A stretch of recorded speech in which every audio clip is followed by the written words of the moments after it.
first, I have asked myself several times, am I totally crazy for painting my own wallpaper?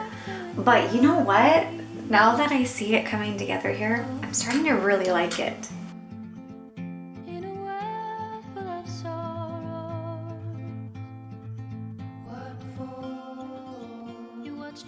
Life has just tenderizing us like a piece of meat. If you aren't new, then maybe you remember back that I made a video, showed you guys super cute plans to redo my entryway laundry room mudroom makeover. I have this small room that has 3 functions and it is not functioning at all. So I made all these plans and showed you how to start an overwhelming project. Well, one of the steps in that video was to have a budget and to stick to the budget. Well, guys, my budget just went down the drain when we had to install a new dishwasher last week. So that means goodbye to buying wall paneling from the store. That was going to be about $200. And it also means that I don't really have a budget for wallpaper.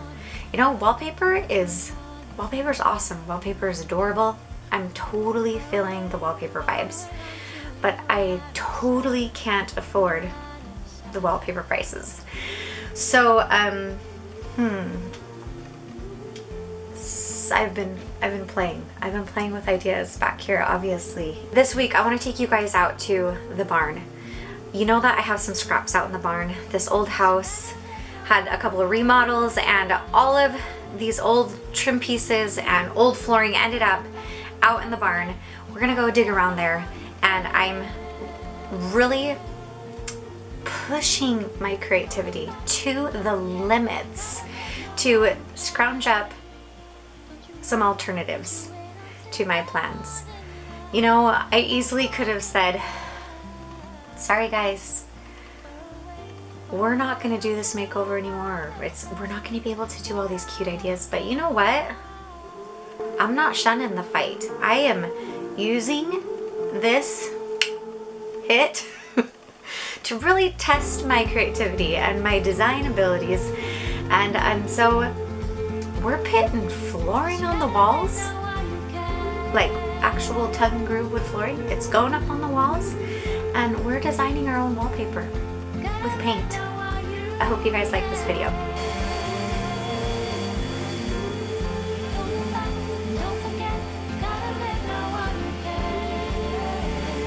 A lot of this old flooring is in pretty rough shape. You know, when we found it, it was laying out in the rain, a lot of it, and just in the dirt. So I'm just giving it a good sand. I'm sure we're gonna have to fill in quite a bit of it with some wood filler, and that's why I think painting it will probably be the best option. Am I the only person in the world who would ever use ancient tongue and groove flooring to go on their walls? I feel like a crazy person. Some of the things that I'm willing to try, but you know what? I think it's just for the love of old houses and for the love of antique things and putting them back in the house. I don't know. It's a labor of love.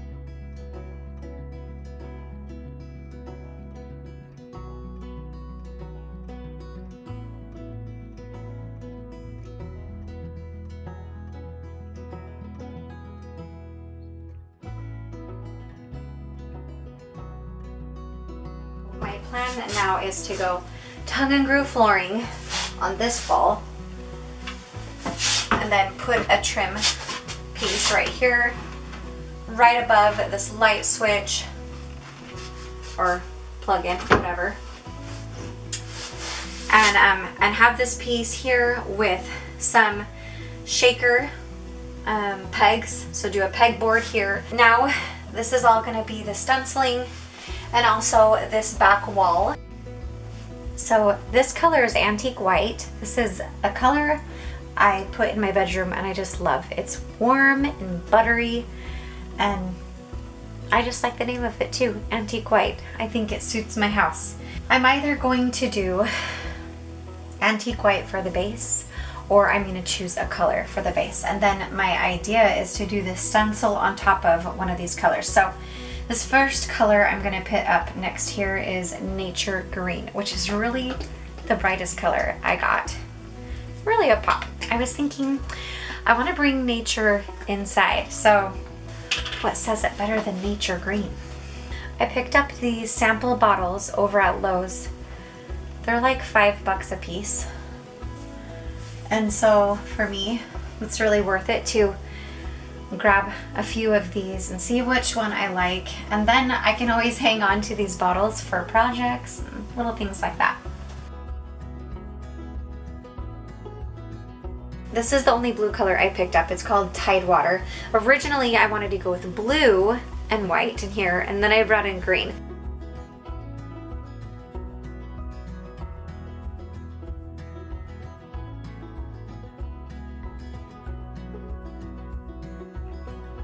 This is me trying my hand at a homemade stencil.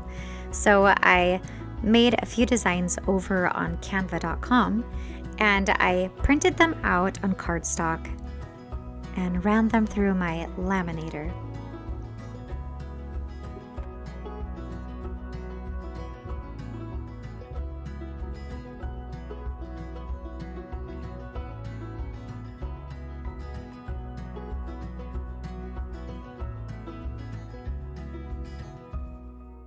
And then I cut out my stencils with an X-Acto knife, and I made sure to have some cardboard underneath. I only cut myself once.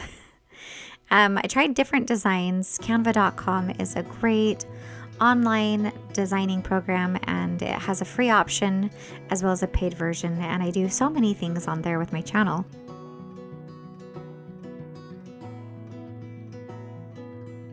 I'll put the PDFs of these stencils that I designed down below. You can find it in the description box. Just my little gift to you in case you want to print any of these out yourself and give them a go. After all the paint on the wall had dried, I got my roller out and I tried some of my stencils. I wanted to see what colors looked best on the white, and then also see if I liked the white over the colors, and just see what stencils turned out. It was really an experiment.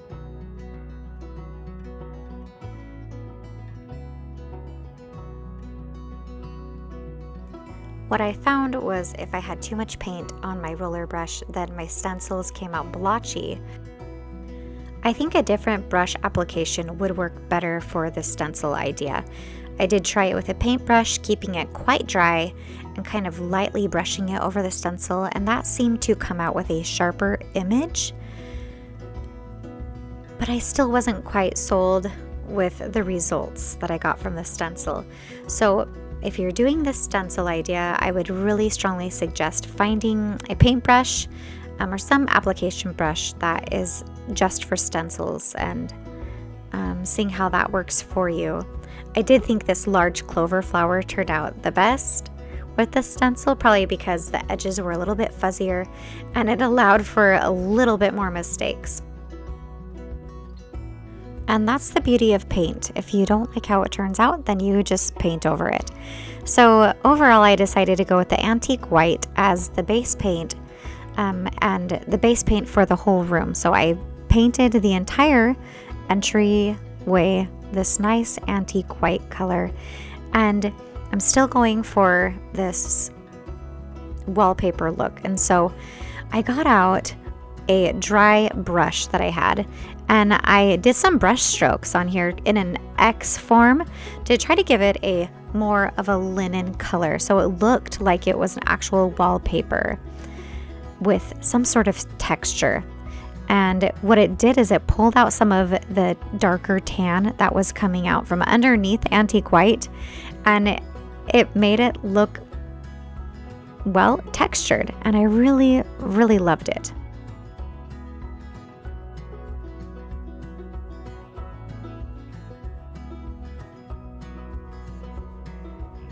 Here's a nice slow motion shot of me doing the X formation with this dry brush, going right over the wet paint.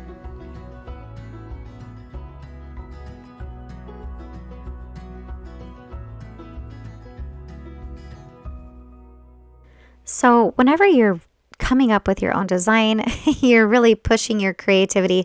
It's good to sleep on an idea and really think about what you like, what you're going for. And so I went back to the books and I decided to go a whole other direction. I found that I really loved this trellis look, a kind of a leafy green trellis wallpaper that I kept seeing. And so I decided to make my own design. So I'm just showing you here how you're going to format the design. What's really going to make this design work is making sure that you have an asymmetrical design. Since you're making a grid, you're making a trellis grid.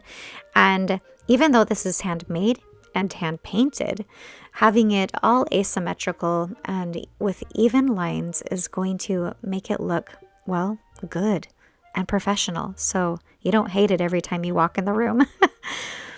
So I started out by going over the ceiling and marking 4 inches. This is how wide my trellis or my diamonds were going to be.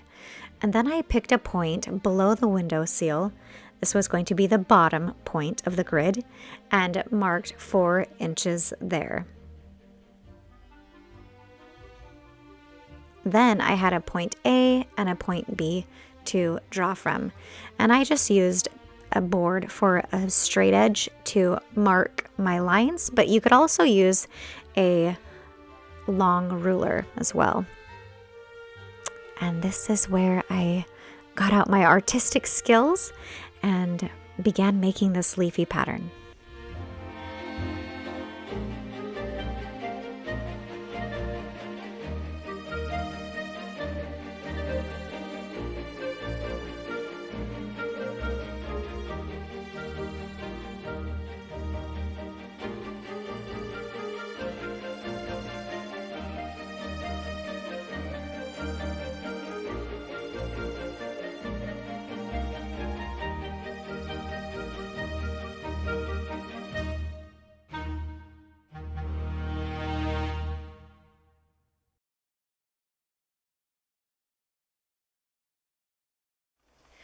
What do you like to listen to when you are doing a project? Do you like to listen to podcasts? Do you like to listen to music? Do you like it to be completely silent? I've been really enjoying a couple podcasts while I have been painting, and actually a book too, an audio book. Right now I'm listening to The Atomic Habit, and I've been really enjoying that. Oh shoot, I just got paint on here. And a couple podcasts that I'm really enjoying right now are Homemaker Chic. That's probably my utmost favorite.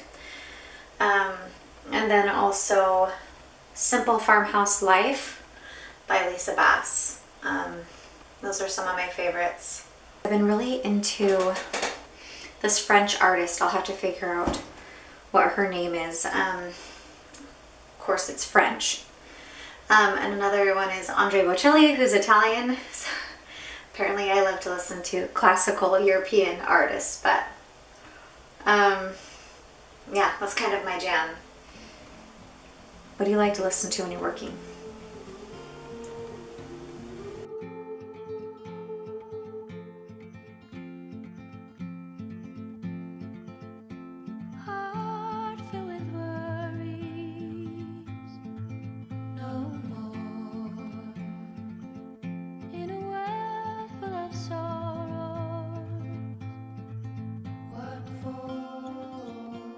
The world from the place beneath the willow, the willow. So many years, too many tears on your pillow, on your pillow.